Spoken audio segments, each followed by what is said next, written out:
Welcome, you are about to step quietly into the rhythms of an ancient world. A place of sand and stone, of sunlit rivers and shadowed temples. A land that breathed through its bread. Long before the pyramids became monuments to eternity, the people of Egypt were waking at dawn to bake. Not just food, but offerings. Not just bread, but life itself. In this journey, we will drift through the ovens and courtyards of the bakers, pause to reflect on the lives of queens and pharaohs. Explore mysteries entombed in silence, and rest at the shaded tables of scribes and nobles. This is not a tale of battles or great empires. This is a quieter history.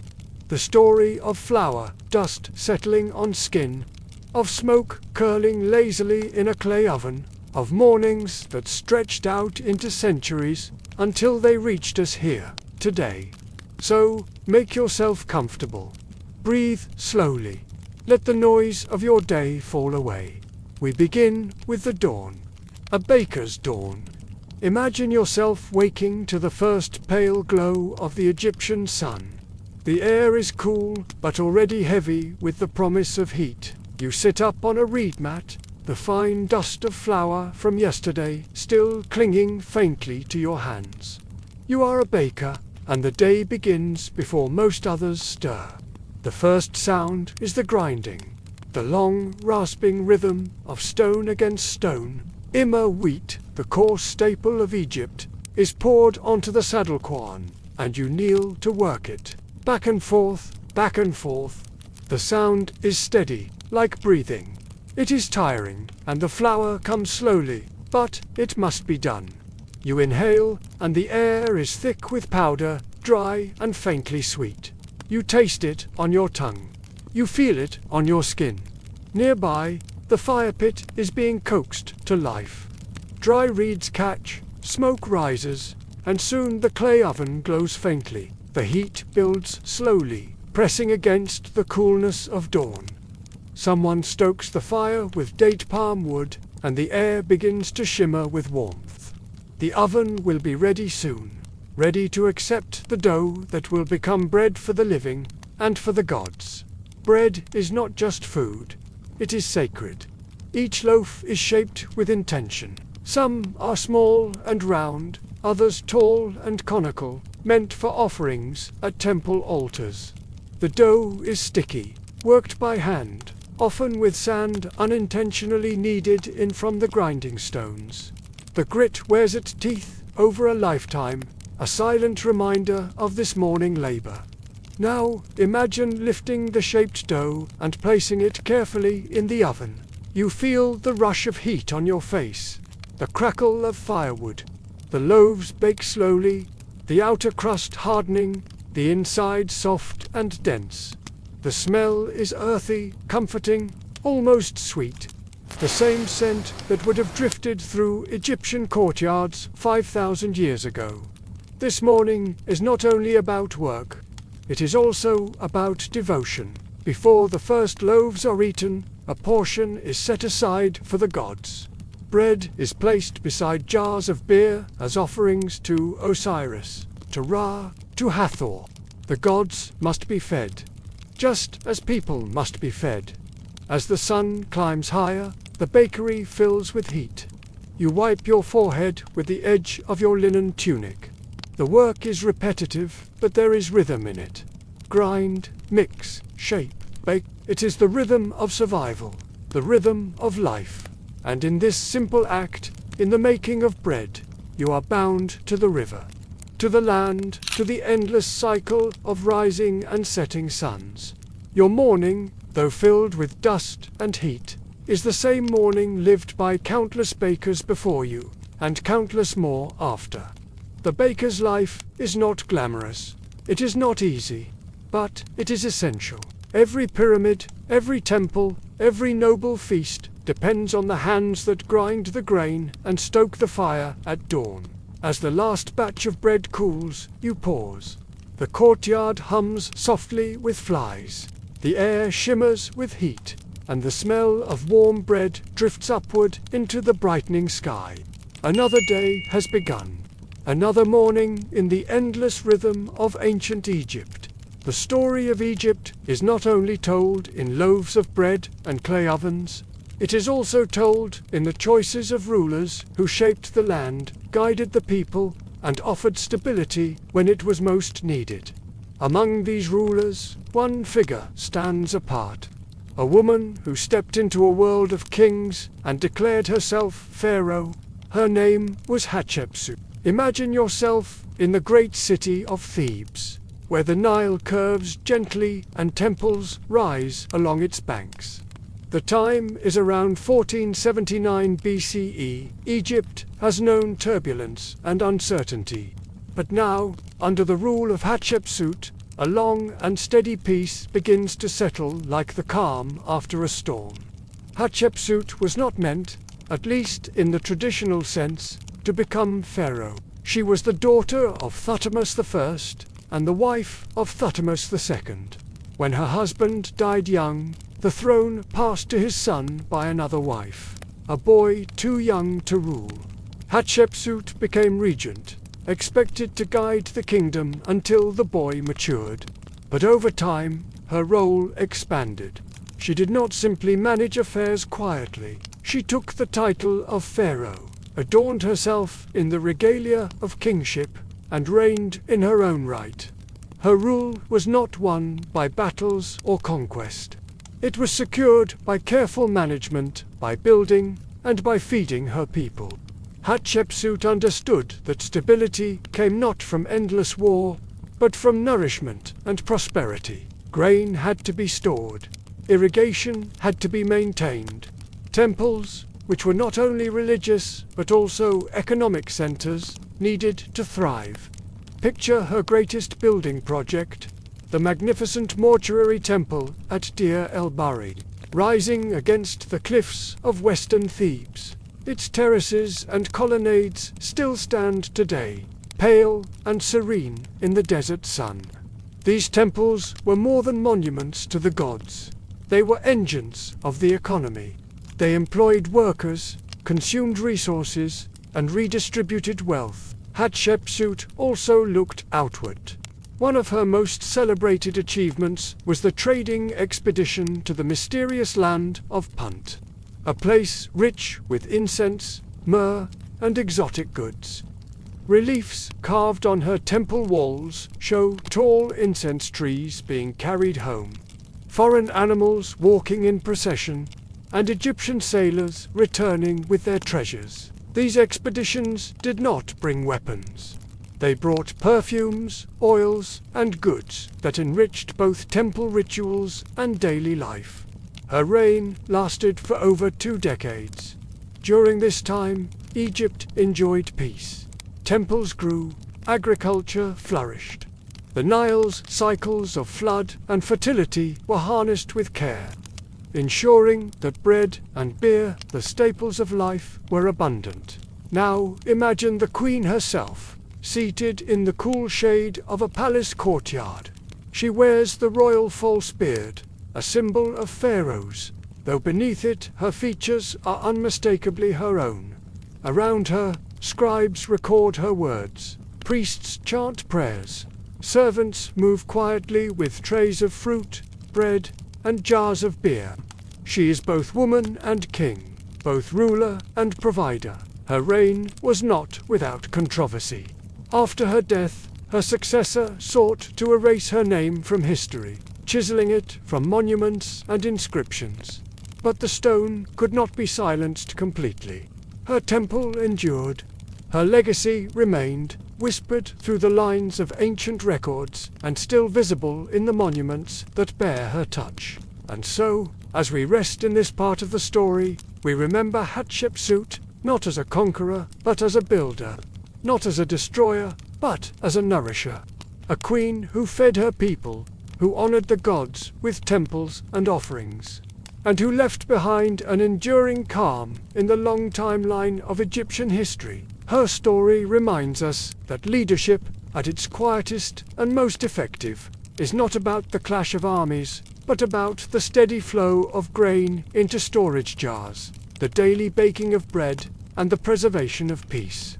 And as the sun drifts lower in the imagined sky above Thebes, we too drift, from the reign of a queen into the mysteries left behind in tombs and carvings. The story of bread continues. But now, it is bread prepared for eternity. When you think of ancient Egypt, perhaps you imagine pyramids rising above the desert, or golden treasures sealed in tombs.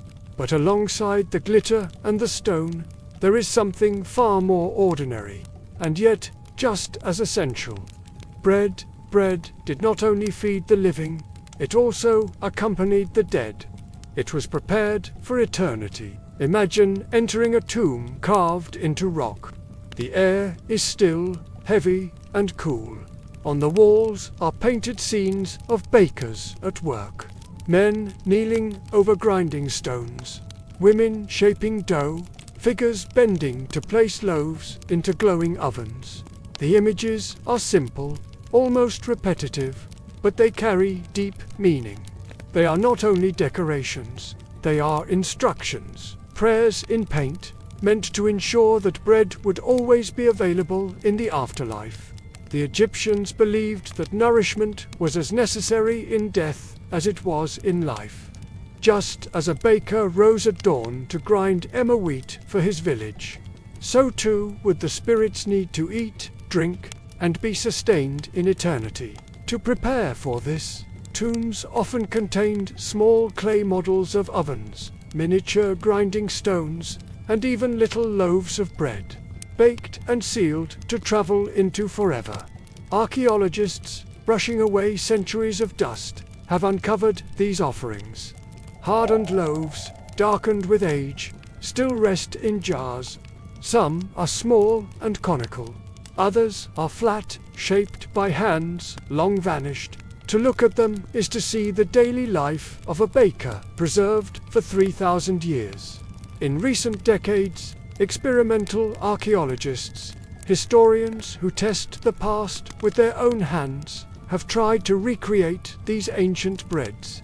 They grind emmer wheat, mix it with water, and bake it in clay ovens modeled after those found in tombs. The taste is earthy, coarse, with a grit of sand that would be familiar to every Egyptian mouth. It is not delicate, not soft, but it is filling. It is sustaining. It is the bread of survival. Bread was not only practical, it was symbolic. A loaf was an offering to the gods, a gift to ancestors, a marker of life's continuity. When you see a row of painted bakers working in a tomb, you are not only seeing their daily labor, you are seeing assurance. Assurance that no matter what lay beyond the threshold of death, there would always be warmth, nourishment, and the comfort of routine. Now imagine a priest standing in a dimly lit chapel before a carved altar. In his hands, a loaf of bread still warm from the oven. He speaks words of offering, placing the bread before a statue of Osiris. The smell of baking drifts into the air, mingling with incense smoke. The bread is for the god, but it is also for the deceased, for the spirit who will continue on in another world. The tombs are filled with these small echoes of kitchens, carvings of kneaded dough, drawings of baskets, miniature jars of beer. Each one is a reminder that the afterlife was imagined not as something alien, but as a continuation of what was already known. The bread of today would be the bread of forever. As you walk slowly through the chambers in your imagination, notice the silence, the soft flicker of a torch on a painted wall, a carved scene of bakers frozen mid-motion, forever grinding, forever baking. It is peaceful, almost hypnotic, like the rhythm of a baker's morning, repeated endlessly in paint and stone. And so we linger here in the company of ancient loaves. They are not golden treasures, they are not jewels or statues, but they are just as precious. They remind us that history is not only told in monuments, but also in the simplest of things: the breaking of bread, the offering of food, the comfort of routine, carried from life into eternity. From the tomb, we move outward again, from the silence of death into the shaded courtyards of the living elite. For while the common baker toiled, and the dead were supplied with simple loaves, the scribes and nobles dined on something richer. Honey cakes, beer, quiet conversation on papyrus scrolls. We have walked with the bakers of Egypt. We have stood at the side of a queen. We have descended into tombs where bread was prepared for eternity. Now we turn to another part of this world, a quieter, shaded corner where the elite of Egypt lived, worked, and feasted. Imagine a scribe seated in a courtyard beneath the cool shade of a woven awning. The air is heavy with warmth, but softened by the flutter of linen curtains. On his lap rests a sheet of papyrus, brushed smooth, ready to be marked with ink. His reed pen scratches slowly, recording tallies of grain, or copying hymns, or perhaps drafting correspondence to the overseers of distant estates. Scribes were not kings, but they lived comfortably. They ate better than farmers and bakers, and their meals reflected their place in society. Bread was still central, but their loaves were finer, sometimes enriched with honey, dates, or herbs. Sweet cakes were made with figs, drizzled with honey, and offered at feasts. At mealtime, imagine a tray carried by a servant.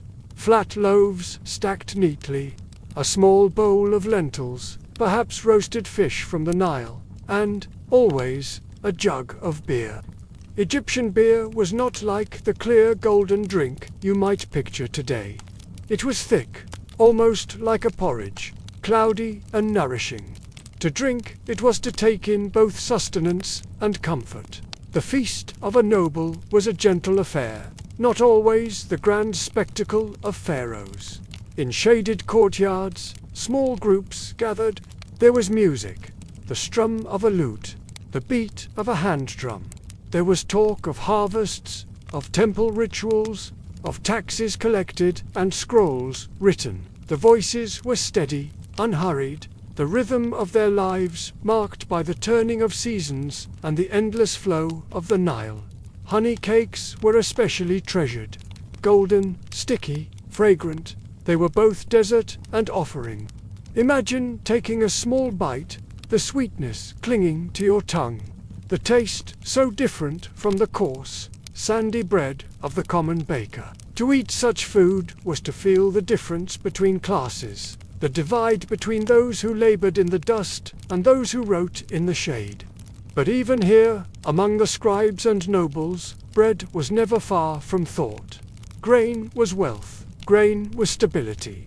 Without the bakers, the scribes could not feast, the temples could not function, the rulers could not reign. The contrast between the coarse loaves of the poor and the honey cakes of the elite was sharp, but the rhythm that tied them all together was the same. Grind the grain, bake the bread, share the meal. As the feast lingers on, the air grows cooler with evening. A scribe sets aside his scroll. The last notes of music fade into silence. Lamps are lit, their flames flickering gently, and the smell of oil drifts across the courtyard. The people settle into conversation, slow and measured, their words rising softly into the night. And so our journey ends. We have followed the baker's morning, dusty and sacred. We have walked beside a queen who ruled not by war, but by nourishment. We have entered tombs where bread was prepared for eternity. And we have rested with scribes in shaded courtyards, tasting honey cakes and beer. The story of Egypt is often told in pyramids and pharaohs. But beneath those towering monuments lies a quieter truth. The truth of bread. Simple, essential, constant, as you lie here now, listening, perhaps ready for sleep. Remember that the rhythm of their lives was not so different from ours. Work and rest, hunger and nourishment, the comfort of routine. Close your eyes and let the images fade. The grinding stone, the the clay oven, the temple walls, the shaded feast, all dissolve into stillness. You are safe here, far from the dust and heat of ancient kitchens. The past has given its story. The present offers you rest. Sleep well, with the quiet assurance that history, even in its simplest forms, endures.